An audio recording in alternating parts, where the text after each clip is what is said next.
Pesta Demokrasi Pilkada 2020 yang tengah dilakukan di Mura dan Muratara ternyata menjadi berkah bagi para pelaku bisnis percetakan.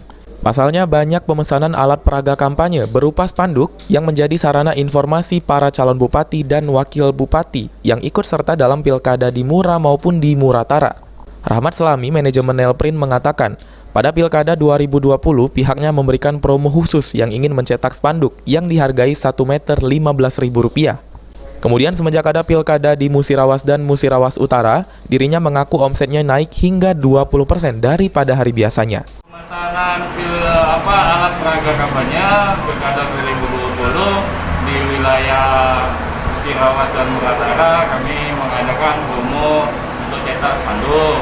Itu per meternya 15.000 1 meternya. Untuk hal lain kami juga ada promo seperti nama, kalender, ID card, dan sejenisnya.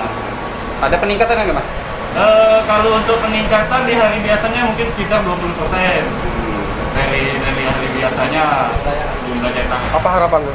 Harapannya semoga pilkada tahun 2020 ini khususnya di wilayah Musirawas dan Musirawas Utara itu berjalan damai, aman, dan kondusif. Rahmat pun berharap pilkada 2020 di Musirawas dan Musirawas Utara akan berjalan lancar, aman, dan tanpa adanya halangan. Adi Arianza, PAL TV.